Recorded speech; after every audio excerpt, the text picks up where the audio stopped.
These are the notes for AP Calculus on the topic of Lagrange error bound.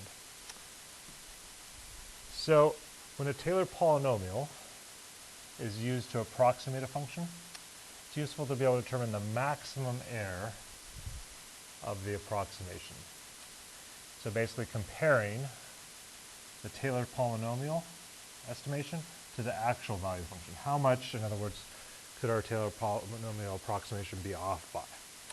So what this says for the Lagrange remainder or error boundary, if you have a given Taylor polynomial about x equals a, if it's about x equals 0, it would be a Maclaurin polynomial, but in general that would indicate you'd have x minus a, whatever that constant is for each of the, in the power series with different exponents.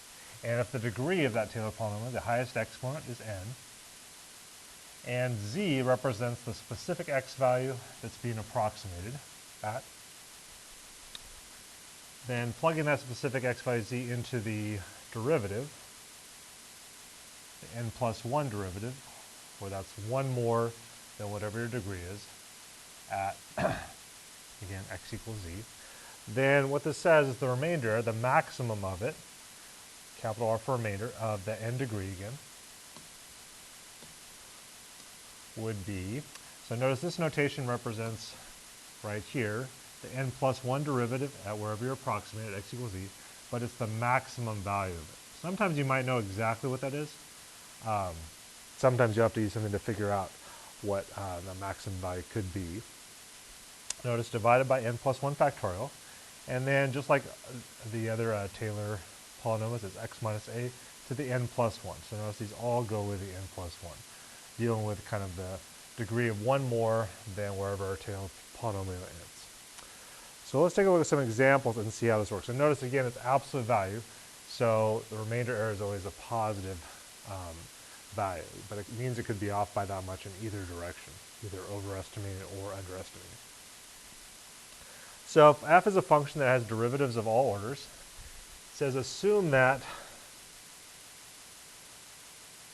the fourth derivative of any x value is always less than 0.1. So that's kind of giving us our maximum value is the 0.1. It's actually less than that, but the most it could be is 0.1, obviously. And it says that we've got a third degree Taylor polynomial.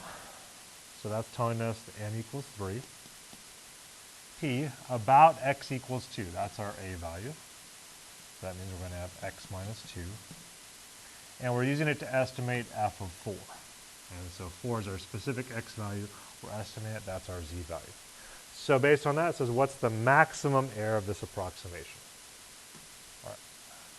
So n is 3. So our remainder error, the most it could be off by, with a third degree Taylor polynomial, would equal the absolute value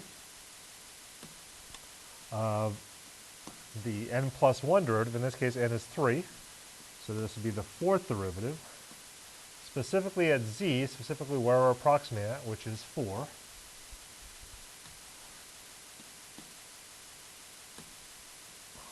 Divided by n plus 1 factorial. So the n again is 3. So 3 plus 1 gives you 4 factorial. And then x minus a, we know a is 2. So that's, and the x we're looking at specifically here, this is how the polynomial is written. We're going to substitute in that specific z value, specific x value, in this case 4, into there. Minus 2 to the n plus 1 power, so that's again n is 3, so to the 4th power. And so when we work this out, that'll be our maximum error, the most this could be off by. All right, well, based on this, we know the fourth derivative at any x value, including 4, would be less than 0.1. So we know the maximum, in a sense, we can treat as 0.1, even though we know it could be slightly, it needs to be at least slightly less than that. So we can put 0.1 there. Then 4 factorial, 4 times 3 times 2 times 1, so 4 times 3 times 2. And then 4 minus 2, that's 2 to the 4th power. Well, let's convert this all to fractions to make it easier to simplify. Notice here, there is nothing that's negative in here, so we can drop off the absolute value signs once we realize it. If there were any negatives, the absolute value would make it positive. So 0.1 is the same as 1/10. Then we've got our 4 times 3 times 2 on the denominator as well. And then we've got 2 to the 4th, which we could write as 2 times 2 times 2, or 2 to the 4th is 16. That's on the numerator. So let's see if we can reduce anything. Well, notice 4 times 2 is 8, and 8 divides into 16 2 times. And then the 2 divides into 10 5 times. So that's everything on the numerator. So we just have 1 left on the numerator over 3 times 5 is what's left on the number. So 1/15, that would be the maximum error. Okay. So we know our remainder, using a third degree polynomial, is got to be less than or equal to 1/15. That's 1/15 is the most in either direction, either overestimating or underestimating, we could be off by using a third degree Taylor polynomial. Now it says suppose that our Taylor polynomial, remember that was P, approximation with a third degree of 4 is 1.2. That's our actual approximate value. It says write an interval in which f of 4 must reside. So f of 4, so right here, this is our approximation, our estimate, using the third degree Taylor polynomial. And f of 4, that represents the actual value of the function of 4. So we want to know, well, if this is represents the actual value, what's the interval the actual value must be between? Well, we can use our estimate of 1.2 and say, okay, well, the actual value f of 4 would have to be, remember, it can be off by at most 1/15. So if we take our estimate 1.2, f of 4, we can put it in an interval, in a compound inequality like this. Well, the greatest it could be is our estimate 1.2 plus 1/15 if it was off by 1/15, because that, remember, remainder is the most we could be off by using a third degree Taylor polynomial, which this is. Or in the other direction, the least f of 4 could be is if we take 1.2 and subtract our error of 1/15. So we know f of 4 would have to be between these two, since 1.2 is our estimation and 1/15 is the maximum error. And then if we simplify that, well, 1.2 is the same as 12/10, which reduces to 6/5.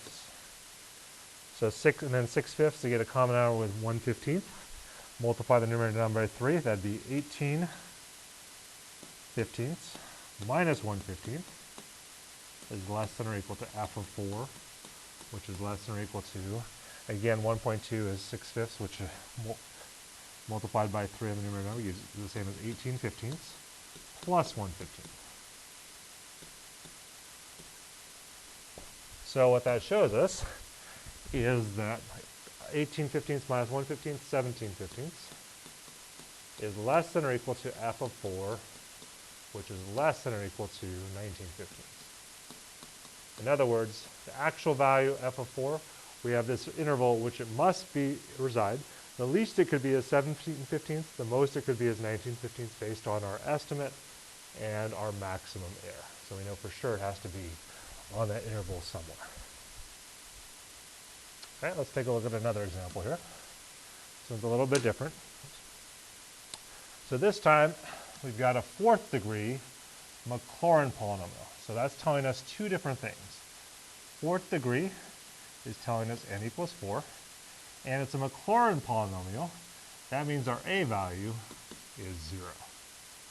So this one is not this is a Taylor polynomial, a specific type of Taylor polynomial, where it's like x minus 0 or just x. And it says for cosine x. So there's our function. And we're going to use it to approximate cosine of 1. So 1, that's our z value right there. Specifically, we're approximating it. So it says find a Lagrange error bound for the maximum error. So the first thing we have to do to make this one easier is first have memorized the cosine Maclaurin polynomial. Remember, cosine, if we look at the graph of it, it's an even graph. It's symmetrical about the y-axis. So that's the way to remember it. It involves all the even exponents. So it starts with x to the 0, which is just 1.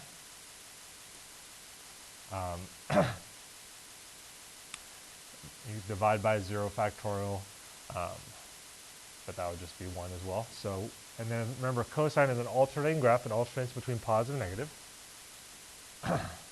So what I'm writing down here is, sorry, I should write t, I'll just call it t for Taylor polynomial, or you could write m for Maclaurin polynomial. 4 degree of x would equal 1, and then it's alternating, so minus. The next even exponent, remember, is, since cosine is an even graph, x squared, and then that's divided by 2 factorial, plus the next even exponent, this is alternating against plus x to the 4th over 4 factorial, and we stop right there because this is a 4th degree Maclaurin polynomial. If we kept going, it'd be minus x to the 6th over 6 factorial. So that's our 4th degree Maclaurin polynomial for cosine x. That's the first thing it asks us to find. Then we're going to use this to approximate cosine of 1, so we just substitute in 1. So t sub 4 of 1. 1 for x would be 1 minus 1 squared over 2 factorial plus 1 to the 4th over 4 factorial. So let's simplify this. So t sub 4 of 1. 1 minus 1 squared is 1, 2 factorial is 2 times 1, so that's 2, plus 1 to the 4th is 1 over 4 factorial is 4 times 3 times 2, which gives you 24. Then if we get a common denominator, t sub 4 of 1, the Taylor polynomial, or Maclaurin polynomial, 4th degree at 1 is, if we get a common denominator 24, 1 is the same as 24 divided by 24. 1/2, if you multiply the numerator by 12, is 12 over 24. And then plus 1 over 24. Whoops.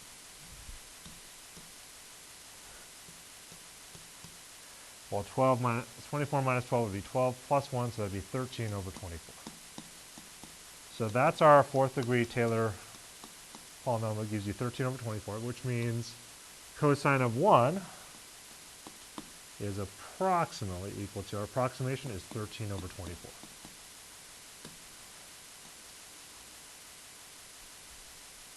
All right, now let's find the Lagrange error bound for the maximum error. So the most, that's our estimate, 13 over 24. Now let's figure out what's the most our estimate of 13 over 24 could be off by. Okay? So, capital R, and then remember it's n plus 1. Sorry, n here is 4. And then in our formula here, it's the absolute value of the n plus 1 derivative. So f n plus 1 is 5, and our z value we're approximating at is 1 over n plus 1 factorial, so 5 factorial, times, we're estimating at 1, so 1 minus, in this case, a is 0, so 0 to the n plus 1 power, so to the 5th power. All right. Now this one's a little trickier. So here we don't have anything about the 5th derivative at 1, like we did on the last problem. However, the function itself is cosine. This is f of x. So when that's the case, they're usually going to give you a simple equation that's easy to find the 5th derivative of. So if f of x is cosine x, well, we get the first derivative, f prime of x, derivative of cosine is negative sine x. F double prime, the second derivative of sine is cosine, the negative just stays out in front. Then when we take the derivative, if the trig function starts with a c, its derivative is negative. Then the third derivative of cosine is negative sine, so that cancels out with a negative out in front, gives you sine x. And then the fourth derivative of sine is cosine. Notice we're back to what we started with cosine. So here it's, notice in a cycle of 4. And then we want the 5th derivative, which is derivative of cosine starts with c, is negative sine. Notice we're back to the same thing we had for the first derivative. All right, so now if we substitute in 1 into that, Well, with our calculator, it's hard to tell exactly what sine of 1 is. But remember, this represents not the exact value, but the maximum it could potentially be. So if you think about the graph of sine, or in this case, negative sine, would go like this. The most it gets is 1, the least it gets is negative 1. So the maximum value in a sense of this, the most it could be, we don't know exactly what that is, but 1 would be somewhere around here. Because pi over 2 is a little more would be equal to negative 1. The most it could be, notice the absolute value, is 1 or negative 1, but the absolute value is going to make it positive anyway, right? So the most it could be is 1. That's the maximum it could be at.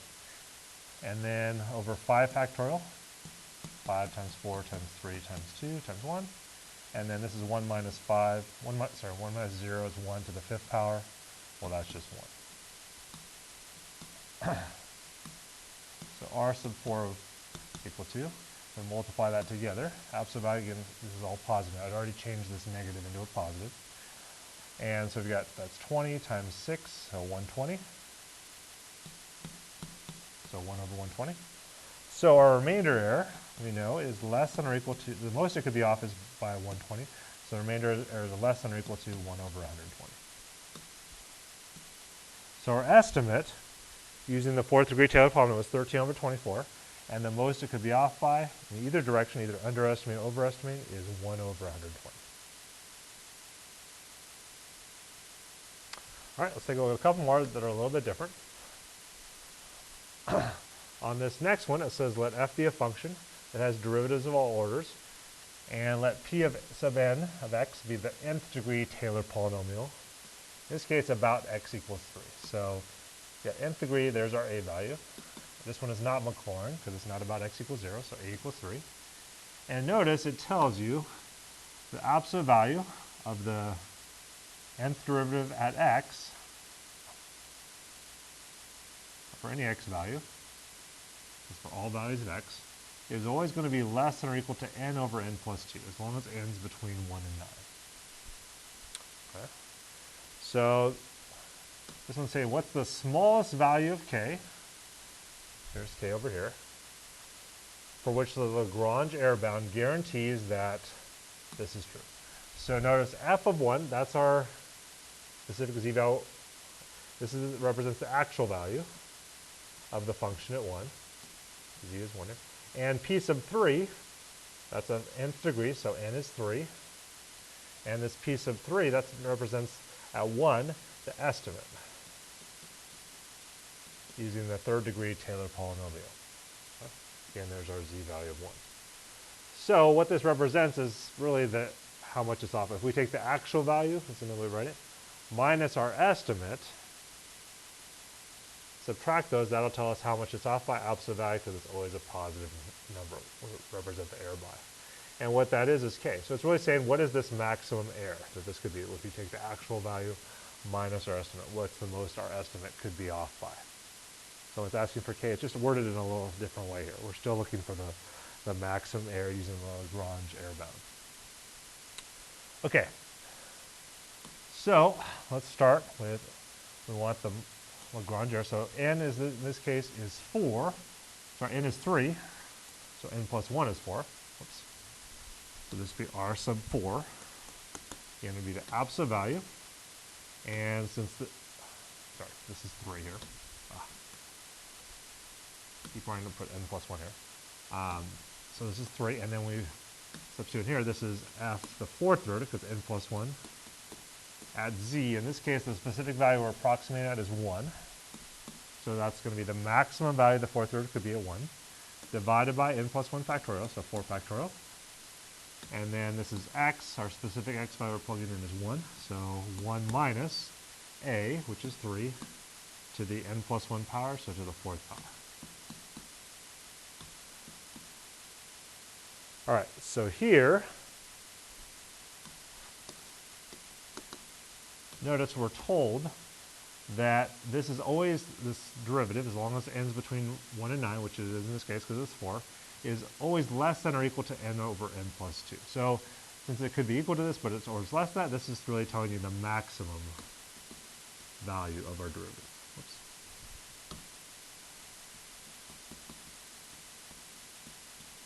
of any nth derivative as long as n is between 1 and 9. All right, at any, notice it says for all values of x. So in this case, n is 3, so that would be 3. Sorry, this is where you got to be careful. This n represents something different than this n right here. N was our nth degree Taylor polynomial, but notice here in this formula, n represents what derivative it is, and it's the fourth derivative. So be careful that our two n's are representing slightly different things. This n represents the degree of the Taylor polynomial. This n would have been clearer if they used a different letter, but this n represents what derivative it is. So since that's n is 4 in this case, so that would be 4 over 4 plus 2, that would be the maximum value, divided by 4 factorial, which is 4 times 3 times 2 times 1, and 1 minus 3, negative 2 to the fourth power. All right, let's work this out. Well, 4 over 4 plus 2, that's 4 over 6, which reduces to 2/3.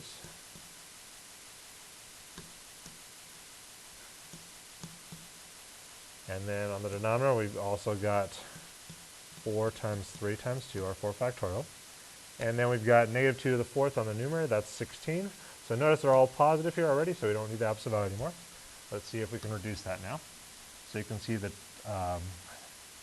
2's reduce out, and then 4 goes into 16 4 times. So what's left is 4 over 3 times 3 is 9.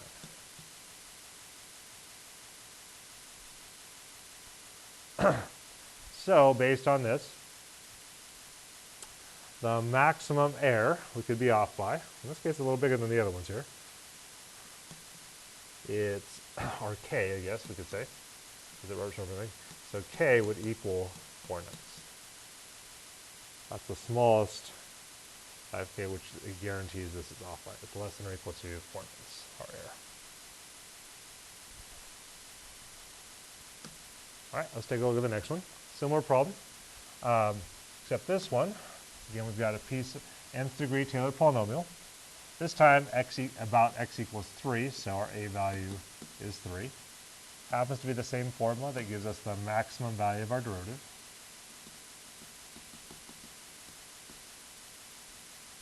And this time, smallest value k,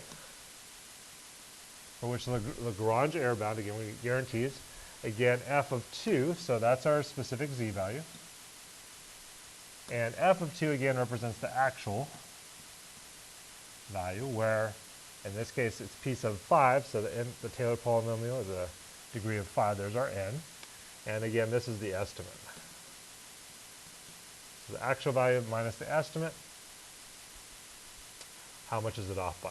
What the smallest k could be, so what's our Lagrange error bound, basically, is what it's asking for. All right, so this time n is 5, so the r sub 5 equals the absolute value of fn plus 1, so n is 5, so this would be the sixth derivative at our specific x value we're plugging in z is 2 this time,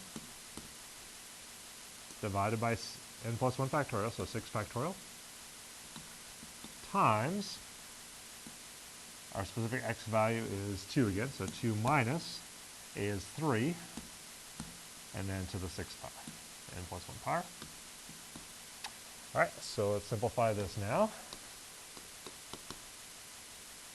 This time we know that our derivative is the sixth derivative, so the maximum this could be, since it's less than or equal to n over n plus 2, is 6 over 6 plus 2. And then divided by, this time I'm just going to leave it as 6 factorial, and then this is negative 1 to the 6th. So if we simplify that, that's 6 over 8 reduces to 3/4 times 1 over 6 factorial, and then negative 1 to the 6th, since it's an even exponent, is just 1, so this everything here is positive. So you could work this out, but notice in this case 6 factorial is kind of big, even though you could reduce a little bit with a 3. Sometimes when it's going to be really large like that, you can leave your answer in that factorial form. So we can say k would equal 3 over 4 times 1 over 6 factorial. That would be the most our errors off by. And that concludes the notes for AP Calculus on the topic of the Lagrange error bound.